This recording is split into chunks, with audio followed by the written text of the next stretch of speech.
What a go on, family? Me again, man, Mr. B. Me always have couple things that me want to say. And today, me carry on a conversation that we started, a couple days ago that concern me. Why is it that we can't get things right in Jamaica? This past year, we celebrated, 60 years of independence. And, beyond the celebration, the question that still bug me is after 60 years, what is it that we really have to show? We have a country that, you know, we talk about the talent of the people and the resources that we have at our disposal, the primary portion of which is the people, you know. But for some reason, we just can't get it right. And so I want to touch on a couple of issues. But before we do that, just want you to know that if you like the videos, I would have loved to get some feedback from you. Would I like if you just punch the like button and share with your friends, and more importantly, you know share your comments, share your feedback in the comment section. But to the issue at hand, we have a country where we murder 1,300 going on 1,400 people every year. We have a population of 3 million, and I find it difficult, very, very difficult to accept that it is a case where we can't solve our crime problem. Or is it a case where we don't want to solve the crime problem? Whether we want to like it, yes or no, crime is a big, big business in Jamaica.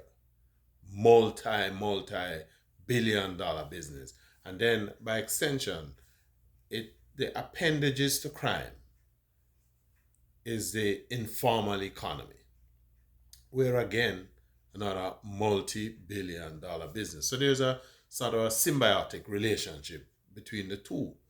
But at the official level too, crime is benefiting a lot of people in Jamaica.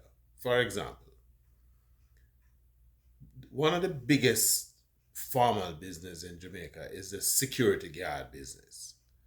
Security guard companies thrive because we have an insecure environment.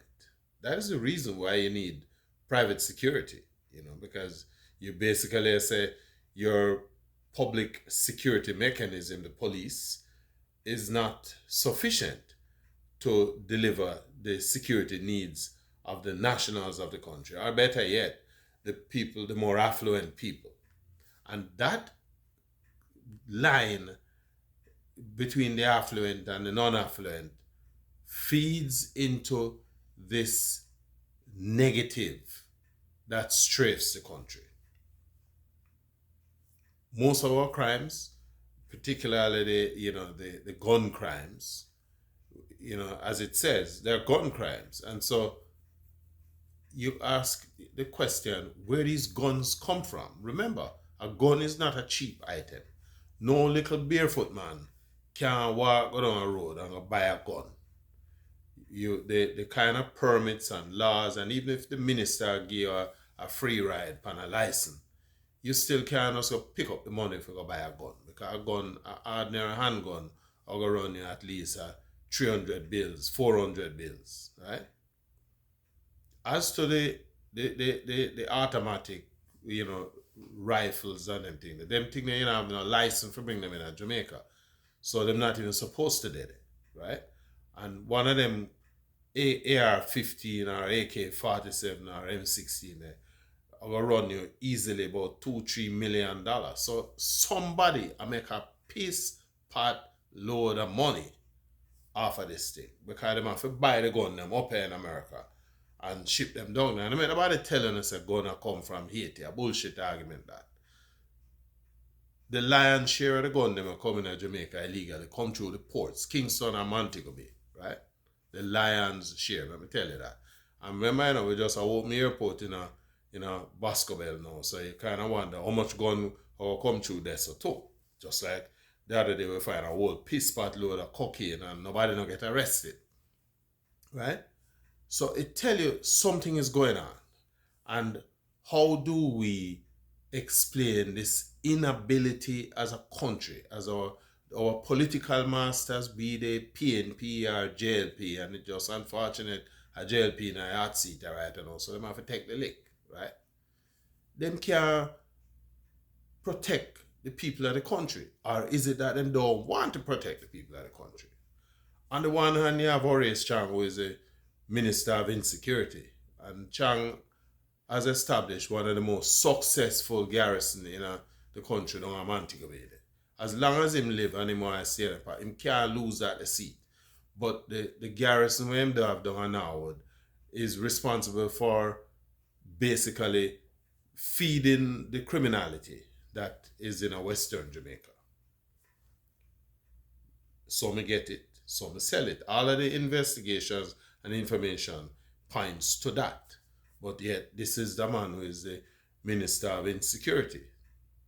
Now, the question you're supposed to ask yourself is, how can you be an insecurity minister, but your constituency of a push, there's so much violence, deliverers coming out of your constituency, and you can't do nothing about it?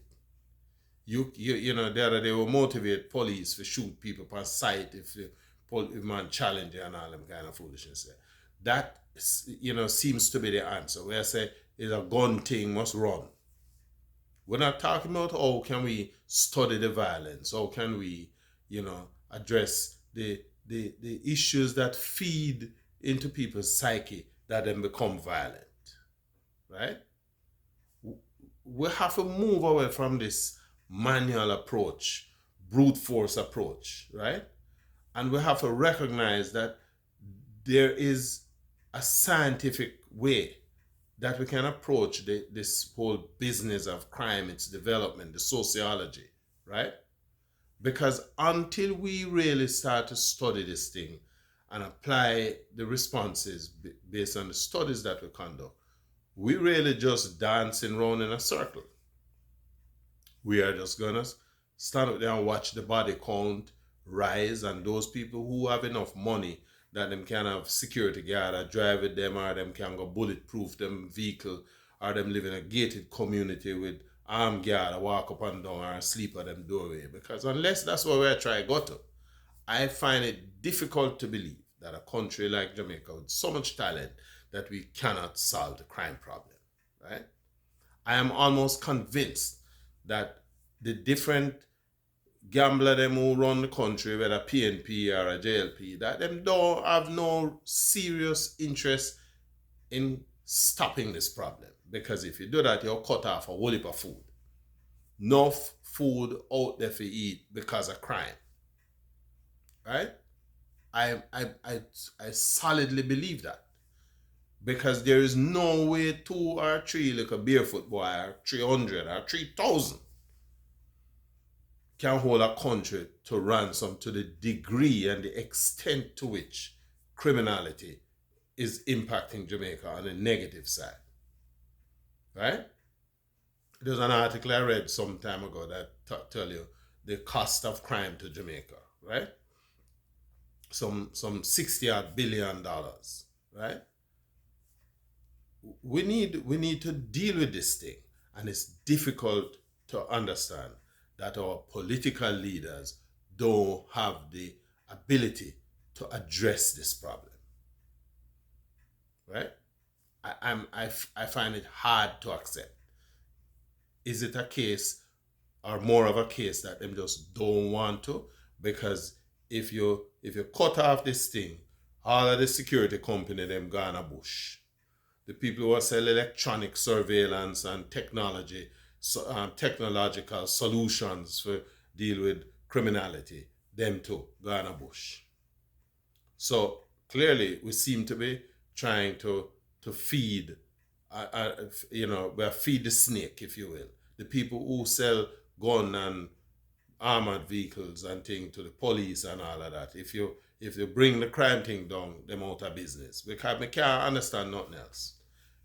A policeman once told me before I left Jamaica, and I had a big business, a big food distribution business, and the man tell me, say, Mr. B, police know almost every single criminal gunman there. Them know. So it's not a case where that you say them have to do a whole heap of investigation. The question is there a willingness on the part of the system to find and deal with these people? Right? That's the problem. Another issue that we need to pay attention to, the squatting thing. I know I talked about it several times, but you we can't get rid of it. Because as a black man, a black Jamaican man, we come up out of Jamaica, coming out of the 50s and the 60s. We understand where the squatting come from, right? Why don't we come up with a will to address that problem, right? A lot of people who come off a different sugar estate, banana estate, and the plantation system over the years, squatted on lands because them not a choice. And unless we are prepared to give our people some choice, provide them with even a quasi solution, a start, if you will, right? We're not saying anything. I think it is criminal. It is criminal if people are squat by land and all of that. But the authorities have the wherewithal to deal with that, right?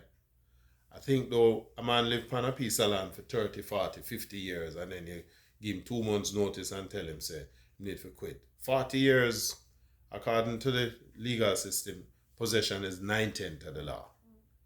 And I just think, we need to stop a little bit and kind of, develop some empathy.